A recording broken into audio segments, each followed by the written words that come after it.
everybody, welcome to this week's Shimelle Sketches Reimagined. So this is our sketch this week.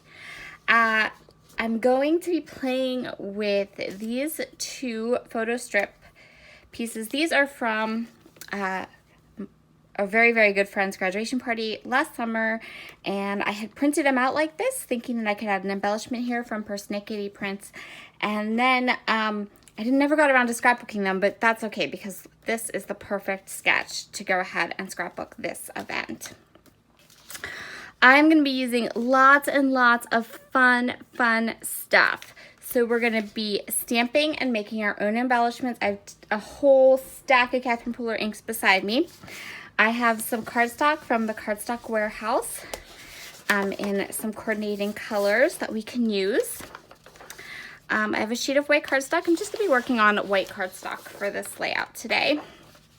I have some papers from Wild Whisper Designs Palm Paradise. I might fussy cut these. I might not. I'm not sure. I also have a wood grain here that I think I want to use for this part of the sketch. And then for embellishments, I'm just going to make my own. So I have some of this black and white striped paper and some tag dies from Catherine Pooler that I might go ahead and utilize. I have this monster leaf from Wild Whisper that I really do want to use. I'm going to create kind of like a leaf pattern behind this wood grain block. I have some fun flair. This is also from the Palm Paradise collection from Wild Whisper. And then I have these beautiful stamp and die combinations. This is new from Catherine Pooler. I think it released last month. This is called the Party Fans Stamped Set. And they're kind of like layered up so you can make cool party fans and confetti. Perfect for party layout. So I have those. So I'm just going to go ahead. I'm going to start my layout by doing some of the stamping I want to do and make some of the embellishments I want to make, and then we'll just pull it all together. So I end up not using the pattern papers or fussy cutting them because the ones from Wild Whisper, like the watermelons and stuff, I end up going a whole other direction. But I'm going to start with this wood grain paper, which is going to make it on this layout at least a little bit. I'm going to trim this down. I end up doing a strip, I think it's like 3 by maybe 9.5. I didn't measure it. And now what I'm doing is I've decided where I want that wood grain paper to go, and I'm using my pencil to kind of give myself some guides because now I'm going to stamp. So my idea is to take this Monster Leaf stamp from Wild Whisper. I'm going to stamp it in 3 different shades of green ink from Catherine Pooler. One is Sage, one is Seafoam, and one is Lime Ricky. So we have a really kind of light green, then we have a really kind of deep dark green, and then we have something that's a little bit bold. I'm going to overlap the leaves. I am using that pencil mark as a guide so that I can place my leaves in such a way that it's going to frame itself around that wood grain paper by the time it's all done. I really liked how the leaves looked when they kind of overlapped and clustered in. And because I'm using 3 shades of green and these leaves are not a solid image, I can overlap them, let them kind of play with each other. I don't need to mask or do anything kind of extra, just stamp them down. And look how pretty it looks. I love how that edge turned out there. So I'm going to kind of set that off to the side. And now I'm going to grab my regular standard size Misty, and I'm going to stamp a whole bunch of these party fans. So these party fans are from Catherine Pooler, and they're so cool. I think they're so fun looking. I got them from a Cherry on Top, and they're just so cool, you guys. Like, I used them on a party layout for this particular page, but honestly, I feel like they're just something that could be used as a base for clustering or as just a cool element on a page for anything. And I think they just add something cool and unique to a layout. And I really, really believe you're going to be seeing me use these a lot on a lot of different layouts coming up because they just work. I just really, really enjoy them. They're like circles, but so much cooler, right? Look how awesome they are. And then they come with coordinating dies, so you can just die cut them out, and you have these really fun little embellishments. So I am using, what I did was I grabbed just 2 yellows, 2 pinks, 2 blues, 2 greens from my Catherine Pooler inks, and I just layered them up, created these fun little embellishments around my page. So I'm taking some of this cardstock from the Cardstock Warehouse. I chose the bright pink and the orange, and I'm going to go ahead and mat my photo strips. And then I'm going to start to kind of place all these elements on my layout.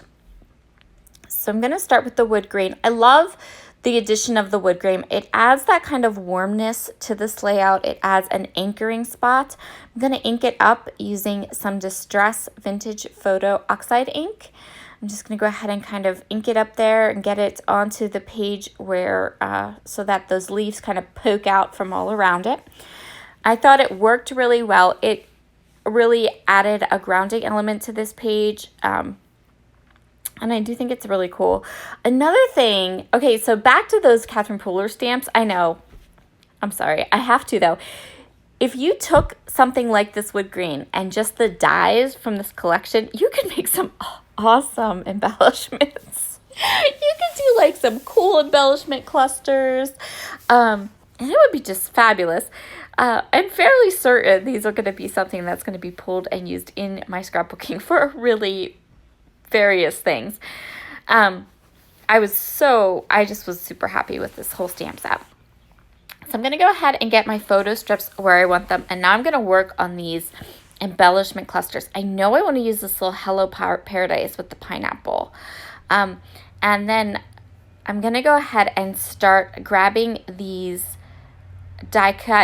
my die cut stamped and die cut little party fans. That's what they're called technically. And I'm going to place them around the layout in different areas. I thought they turned out just really nice. I'm going to start with the larger ones. So I have the sketch kind of off to the side, and I'm kind of trying to maybe put the embellishments at the same place and the title at the same place. I end up putting the title at the same place. The embellishments kind of go all over the place. But I'm just using these as the bases for my clusters. So let's make some clusters, right? These are going to be the large elements of my clusters. Then I'm going to go ahead and add in the flowers, which will be like my medium clusters. And then we have some smaller pieces, which are going to be some flair. We're going to get to those soon. And so I'm just starting these clusters off with these stamped party fans. I kind of jump around just a little bit on this part of the page. I know that I'm just going to use the event Alyssa's Grad Party as my title. Super simple. I'm not going to kind of, no need to reinvent the wheel. I have part of that stamp set is this party with a big exclamation point, and I thought, well, that would be awesome. So I'm going to go ahead and stamp that up with this Be Mine bright pink ink, and I'm going to stamp it below where my title is. I grabbed these stickers, and I don't spell Alyssa correctly when I do it on camera, and I fixed it up after. So if you look at the page, you'll see Alyssa is spelled correctly on the page. But when spelling stuff backwards is bad. You always miss something, right? Anyway, so the L is missing there, but it comes in at the end. So now it's just a matter of sticking everything down. So instead of fussy cutting those larger 12 by 12 papers, I went into my Florals die cut pack from Wild Whisper, and I found some fun hibiscus flowers that just worked. And it allowed me to kind of skip the fussy cutting step. And this is an older collection from Wild Whisper. I don't think it's in their shop anymore at all. And so having them used up and on my page is perfect. I'm going to use the entire pack of the Palm Paradise flares. I had 4 of them. They looked so nice in the middle of those party fans, and I thought, let's use them. So I'm going to go ahead, I'm going to use all 4 of those flares, and I'm going to stick them down in the middle of those party fans. Now, what I decided to do was I took more of the little confetti and the little streamers that are part of that kit, that stamp set, and I'm stamping them all around the layout. This is like my little confetti pieces for these clusters. I always like to have a little sprinkling of something, whether it is sequins or enamel dots or even just a little bit of splatter. But these confetti pieces worked perfectly for the theme of my Hawaiian tropical graduation party that I am doing here. I love, love, love how these photo strips turned out. It allowed me to really get a lot of pictures from the party, a feel for the mood of the party. I got 6 party pictures on to one layout without it being very busy. And I really enjoyed this type of scrapping for events. Generally, when I do events, I tend to gravitate towards a pocket page because if I have lots of photos from an event, right, I like to have them in a pocket page, but this was a really great option. So these are just photo strips from Persnickety Prints, and you can actually fill them in. You don't have to have that white area. I intentionally made that white area, but you could do 2 photo strips of 4 each. So this is going to complete this layout. Here are all of your close-ups. Thank you so very much for stopping by today for Shimelle Sketches Reimagined. Have a fabulous, fabulous day, and I'll see you all again soon. Bye.